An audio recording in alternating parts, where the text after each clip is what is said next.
Hi, I'm here at home today, and I've got Rob Novak over here, who was kind enough to take some time out of a very busy day. He's I think a fireman in Bridgeport. In Bridgeport, yeah, and he's running back and forth all over the place. The reason Rob is here is, as you all know, we're going to have a little party on March 21st, where we're collecting funds for Derby, the Derby Community Endowment, and we're using lilacs this year kind of as our theme. And I got to thinking, why are lilacs so important to Derby? And I thought, Rob Novak knows everything about history. So I thought I'd ask him. Well, local legend in history indicates that lilacs were first introduced in the English-speaking New World by Dr. John Durand. Dr. Durand was a French Huguenot. He was expelled from France after the Edict of Nantes. Came to the New World in about 1680. About 1700, give or take a few decades, he came to Derby and settled here.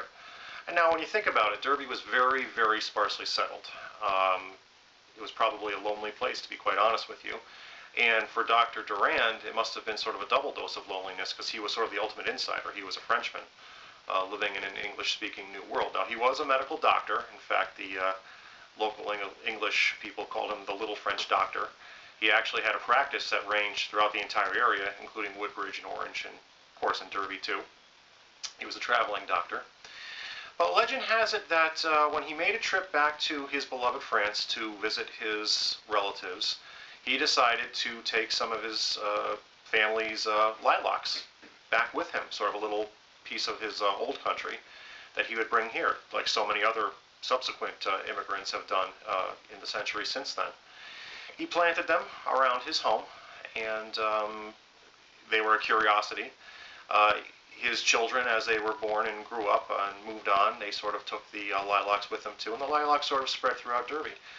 And local legend does indicate that this was the first introduction of lilacs to the English-speaking New World. And since we really haven't heard anything, I should say French lilacs, to the English-speaking New World, which French lilacs are the most common form of lilacs in the United States today. And since we have never had anybody dispute it, it works well for us. I know back in 2004, when they were looking for ideas for the seal for the city of Derby, several people, myself included, said maybe you should include lilacs. I sort of had an idea of having lilacs crossed at the bottom, sort of like the presidential seal.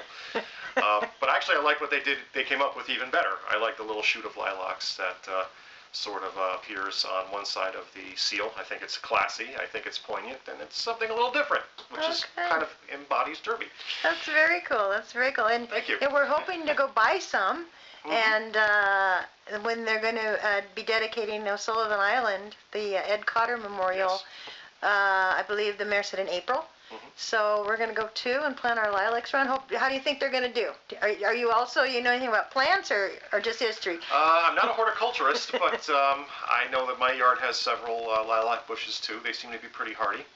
And I think it's very poignant that it's going to be on O'Sullivan's Island at the same dedication to Ed Cotter. It's sort of like recent history meets our much earlier history, all coming together. And of course on O'Sullivan's Island, that's kind of near the center of where at least the European settlement of Derby first began. So I think it's a wonderful, very poignant thing that emerges on several levels. Very cool. So we'll keep our fingers crossed and encourage everyone to go by and check them out. I hope so too. I think that they like sun, I think. And I think O'Sullivan's Island should be good for that. Yeah, and then where the memorial is out right in the middle, no trees around it. So very good. Great. Thank you so much, Rob, for coming by. And I thought that was great. Now we know. Thank you. Okay, bye-bye.